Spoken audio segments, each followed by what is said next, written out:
Então, pessoal, vou começar aqui. Eu peguei uma escultura que eu fiz há uns 2 anos atrás, um estudo, e que acabou ficando parado por muito tempo. Acabou pegando poeira também. Para quem quer limpar a peça que fez em massa, eu testei aqui, eu aconselho a passar de leve um pano seco, tá? Um pano que também não seja muito fino. Mas um pano com as tramas, né, um pouco mais grossas, porque assim vai acabar tirando aos poucos toda essa poeira que às vezes fica na peça, tá?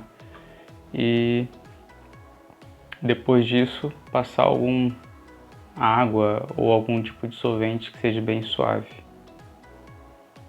E isso acaba fazendo a peça ser limpa, né? E ao mesmo tempo não danificando ou simplesmente alterando o mínimo possível, né, do que você acabou fazendo.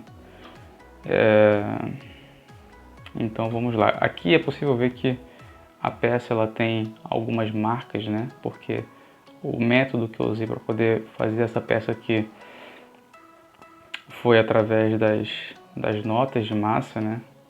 Eu venho colocando pedaços pequenos e buscando chegar nas formas, né, o mais próximo possível da superfície. E em seguida a gente vem com pedaços menores, basicamente, né, tapando e ao mesmo tempo espalhando esse material que a gente já colocou. E aqui eu vou buscar aumentar aqui o nível de acabamento dessa peça, buscando manter as informações, né, gerais aqui que já foram feitas. Geralmente eu gosto de usar muito a ferramenta de madeira. Essa aqui é uma ferramenta da marca Kemper. E o que acontece é que nesse outro lado aqui era na verdade um arco, né, um arame que ele acabou sendo danificado com o tempo e eu acabei retirando e fazendo uma parte mais fina de madeira também para poder alcançar as partes menores, tá? Ficou bem interessante e tem servido muito bem. Eu vou dar uma limpada aqui na ferramenta. E outra coisa que é interessante também, quando você usa uma ferramenta na qual você queira dar um acabamento na escultura, espalhando o material, é interessante você molhar a ferramenta. Eu geralmente gosto de usar a própria água, né? Porque aí você acaba não trazendo nenhum tipo de cheiro, né? E ao mesmo tempo não agredindo a massa, tá? Aqui eu vou começar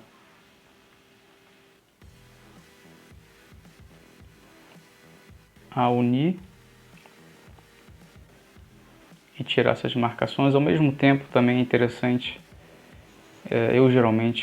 ao mesmo tempo que eu começo a dar esse tipo de acabamento, é possível você vir também esculpindo e modelando. Então aqui eu achei que esse olho aqui estava muito grande, aqui eu posso começar a subir um pouco esse traço e fazer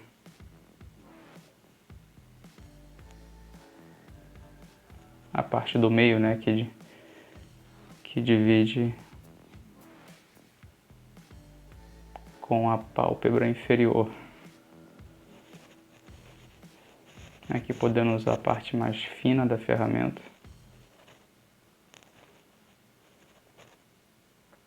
Sempre girando a peça, é importante também.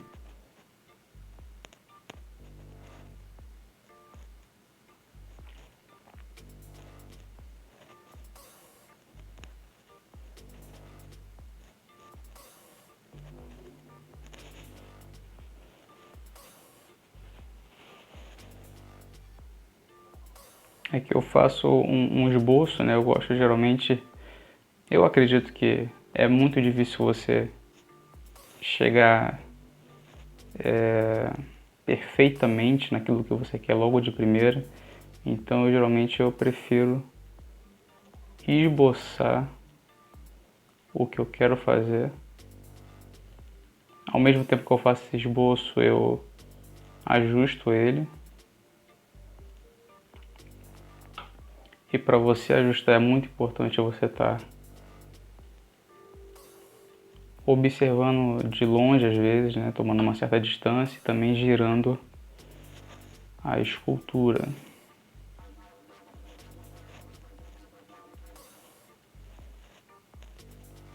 Porque senão você acaba não tendo noção do que está sendo feito na verdade, você fica limitado a uma perspectiva, né?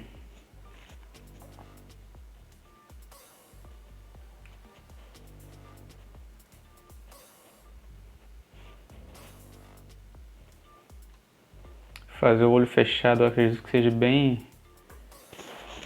assim, infinitamente mais tranquilo do que fazer o olho aberto. Ele aberto são muito mais detalhes, muito mais informações, um acabamento muito mais refinado, né?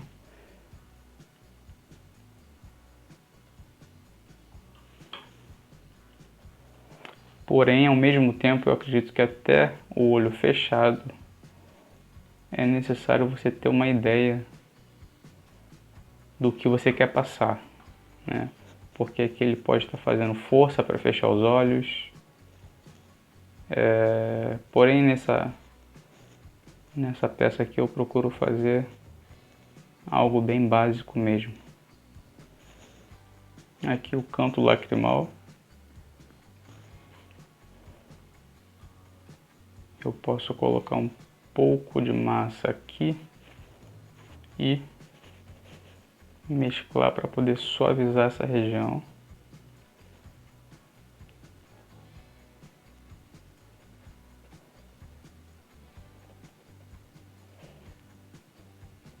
Essa suavidade, né, essa leveza que a gente aplica na transição dos volumes geralmente contribui muito para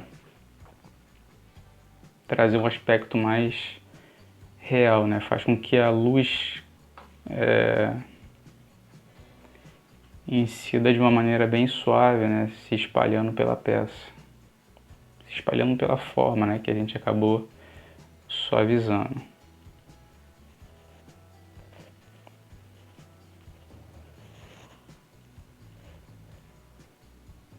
Aqui eu vou fazer um pouco mais definido nessa parte superior do canto lacrimal, adicionando um pedaço pequeno de massa.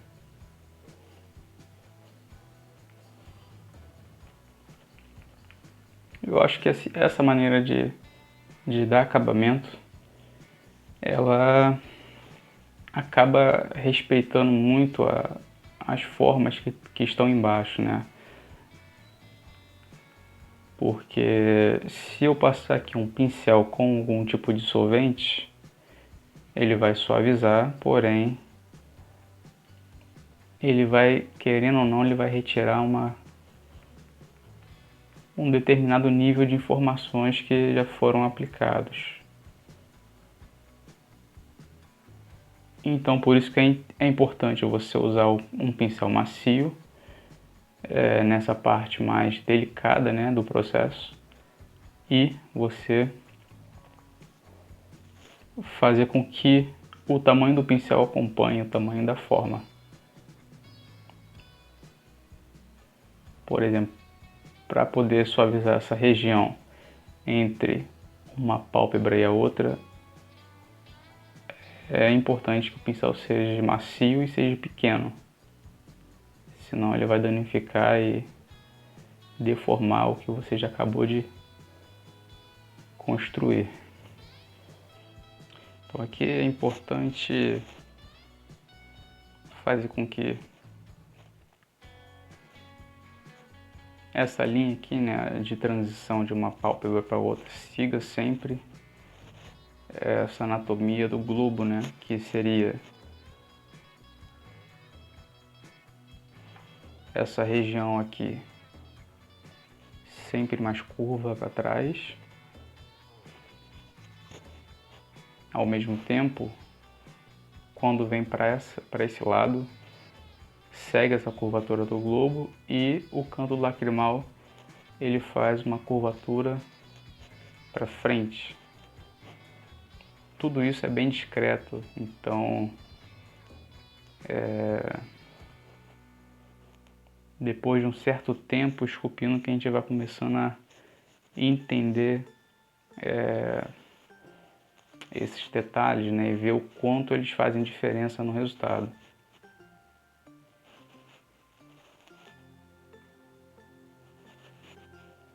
Aqui a pálpebra inferior, ela sempre vai estar mais recuada, né, do que essa região da superior. Olha o quanto ela vem para frente. Isso eu digo com o olho fechado ou aberto, né? Isso sempre vai permanecer, essa hierarquia.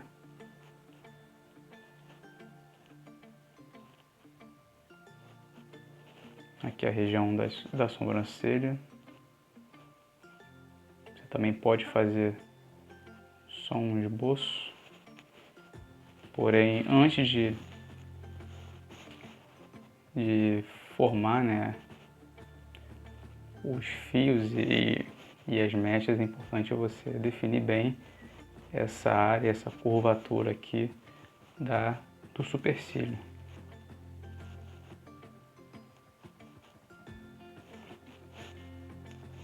Olha como que vai ficando bem orgânico, né? Agora só está começando a ter esse aspecto porque anteriormente eu já me preocupei em seguir a proporção e seguir uma anatomia correta. E quando você faz isso, a parte do acabamento sempre é mais fácil, é menos trabalhosa.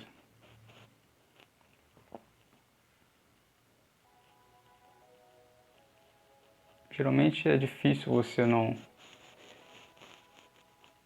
ter que fazer nenhum ajuste, mesmo que seja pequeno, porém, quando você faz toda essa área, toda essa parte inicial com maior cuidado,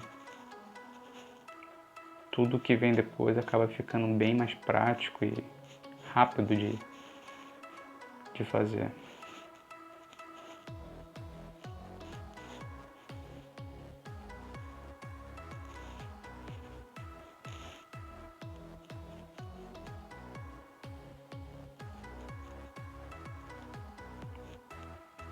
Quando a linha, por exemplo, quando a linha na horizontal, eu geralmente uso a ferramenta no sentido oposto, né, que é o vertical. Então, isso faz com que eu suavize essa linha. Ela tá ali quase imperceptível, mas essa suavidade é o que é uma das coisas, né, dependendo da área, é uma das coisas que ajuda no realismo. Existem momentos aqui que eu uso a ferramenta só com o peso dela, tá? Porque se você aplicar força, você vai danificar sem dúvida. Que uma área como essa aqui, eu molho um pouco a ferramenta.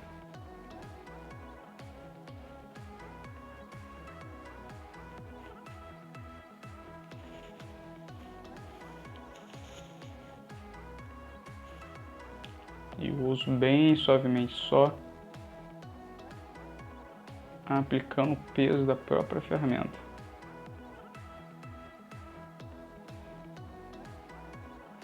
Nessa linha aqui de transição, você consegue definir a expressão, tá? Porque, como eu tinha dito, até o olho fechado você vai ter que calcular, né? Calcular a inclinação da linha e tudo mais para poder você expressar aquilo que você pretende.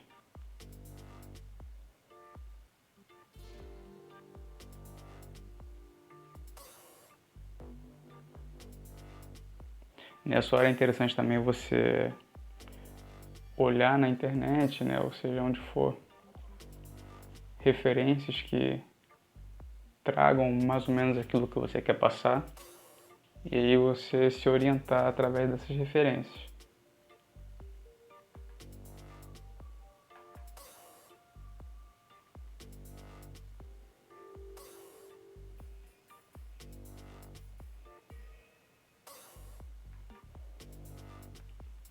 Aqui nessa parte final aqui do olho, sempre é bem delicado porque a linha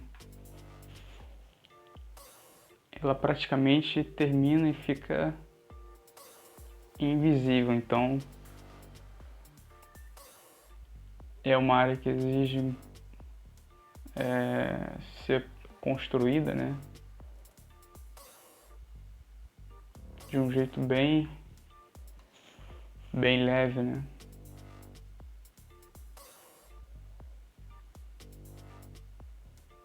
Aqui essa transição aqui, ó, a mesma coisa. Essa descida vindo para o canto lacrimal. Toda essa região aqui, ela tem que ser bem suave.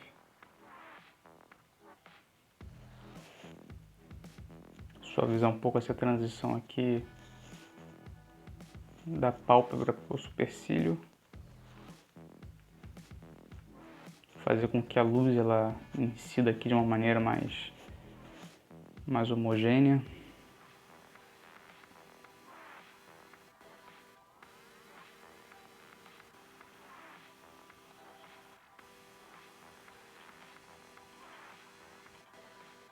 Porque geralmente esse aspecto de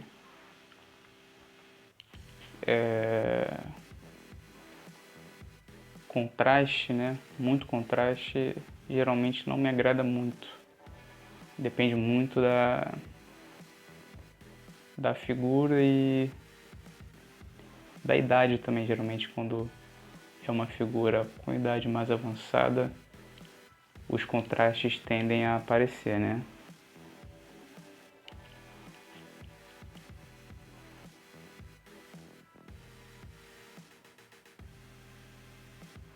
Porém, eu acho muito interessante essa parte aqui que você faz uma transição bem suave, ela quase não aparece, você não vê linha, mas você vê aquela sombra muito delicada, né?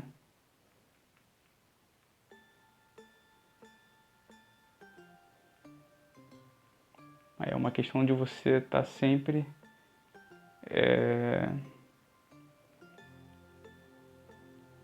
nesse processo aqui, você basicamente você fica espalhando de uma maneira com que fique algo bem harmônico.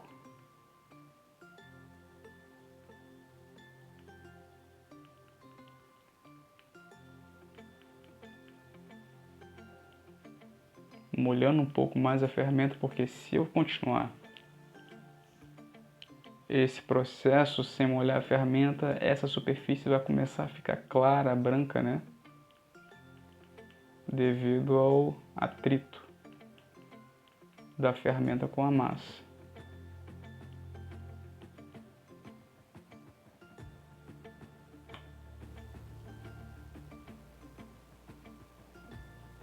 Buscando sempre fazer em movimentos circulares, né?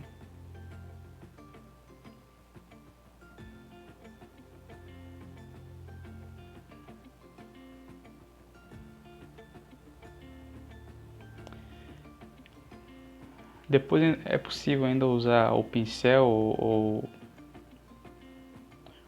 então um pano, porém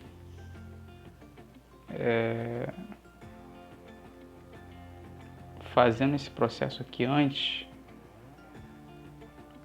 você não deforma, né? E ao mesmo tempo você consegue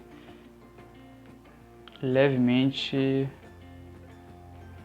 ajustar, né, aquilo que você acha que está fora. Porque, por exemplo, se antes de fazer isso aqui eu passasse um pincel com um solvente forte, geralmente que tem pessoas que gostam de usar um solvente mais forte, eu teria danificado e alterado toda a forma original.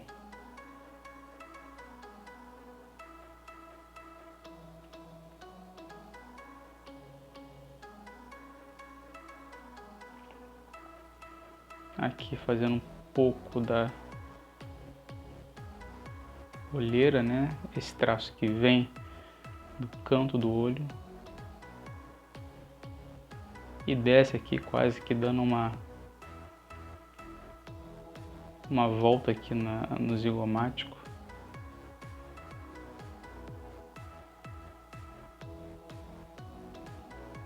É interessante também você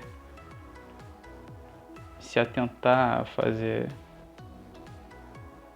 esse término, né, do traço, ele ser bem suave e sumindo aos poucos.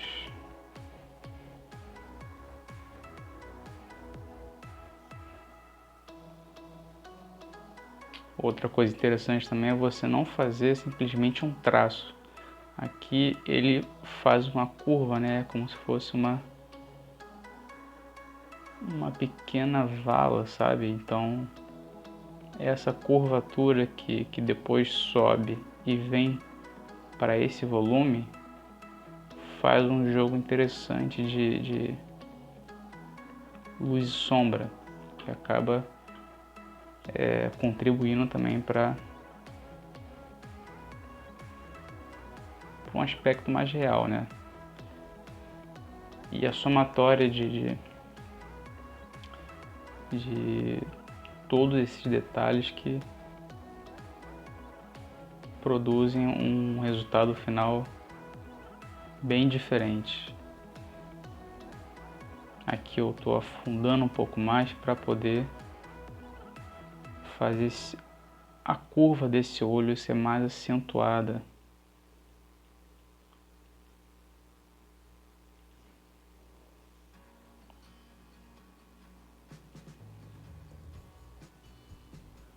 Aqui você vem ajustando o quanto você achar necessário. E é importante também, né, deixar claro que você vai conseguindo entender o quanto é necessário fazer alguma coisa ou aumentar ou diminuir.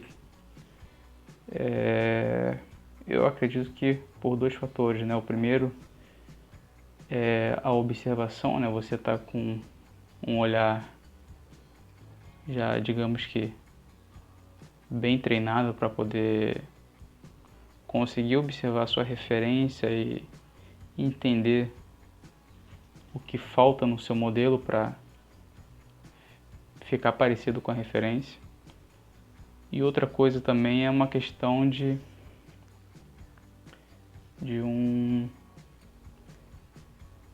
um arquivo, né, que você acaba construindo com o passar do tempo, né, um arquivo visual na sua mente. Você, com o tempo, você vai praticando e entendendo como que as formas se comportam, a anatomia, e esse entendimento que você vai conseguindo com o tempo, por estar ali, né, estudando, praticando e observando, isso vai se tornando algo gravado na sua mente, né? Que quando você olha para algo que está aparentemente errado, você não precisa chegar ali com uma régua e medir, você simplesmente sabe, você simplesmente já reconhece naturalmente. Aqui já é possível notar, né, a diferença que acaba ficando de um lado para o outro, né, o grau de realismo, né, de suavidade entre o lado que a gente acabou de trabalhar e o inicial.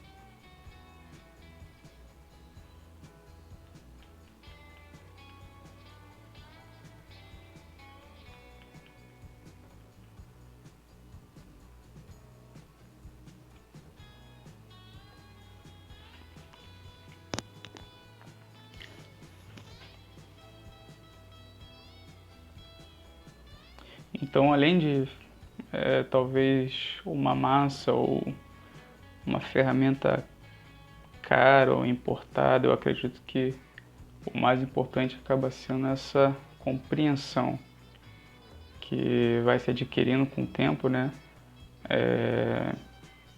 Relacionada à anatomia e expressão. E também você trabalhar com cuidado, né? Com calma e se preocupar em fazer o melhor possível no trabalho. Porque aí o material vai acabar sendo algo em segundo plano, né? Porque o principal, sem dúvida, é essa primeira parte, de você compreender o que você está fazendo.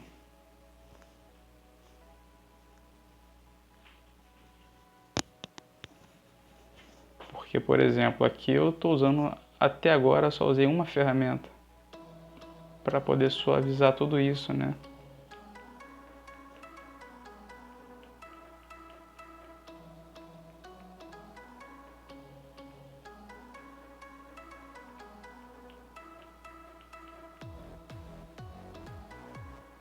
Que interessante, existe uma forma aqui que divide a parte frontal e a temporal do crânio. Existe um volume que sobe e faz uma curva. É interessante fazer ele um pouco mais marcado aqui. E o quanto mais ele vai subindo, você vem fazendo ele se dissolver. E ao mesmo aqui aparece alguns relevos, né, que são desse músculo aqui que fica na têmpora, que é essa região da lateral do crânio. Alguns lugares aqui dessa região superior é interessante você deixar um pouco mais liso, porque aí acaba ficando bem interessante, né? Você vai estar aproveitando essa questão da incidência de luz, né?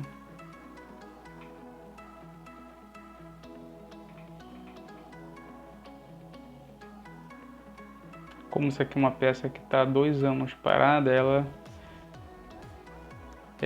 possivelmente você vai conseguir ver algumas áreas que ainda aparentam alguns traços da poeira, né, que ela acaba pegando nesse tempo inteiro.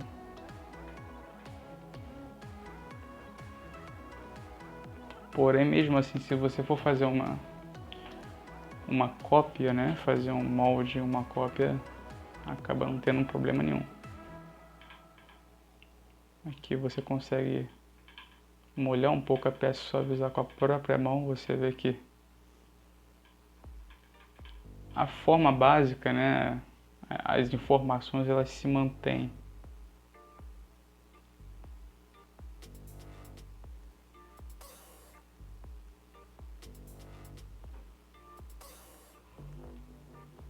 É interessante também na hora de suavizar um pouco mais você fazer isso em sentidos variados, tá? Porque se você arrastar a sua mão, ou a ferramenta, ou o pano, ou o pincel, só em um sentido, vai acabar criando um rastro da massa, tá? Então você faz às vezes em alguns sentidos diferentes para você dispersar esse rastro que acaba ficando impresso na superfície. E aqui também não tem problema nenhum, porque ainda é possível, sempre vai ser possível, né, ainda mais nesse tipo de material, você alterar algumas coisas, tá? Com o tempo você pode começar a observar algumas formas de maneira diferente e não se contentar com algumas coisas. E esse aqui é um material bem versátil, né, que é a plastilina, e você consegue alterar quantas vezes quiser. Porém, é importante você fazer a alteração com cuidado para poder não danificar, né, outras regiões, enfim.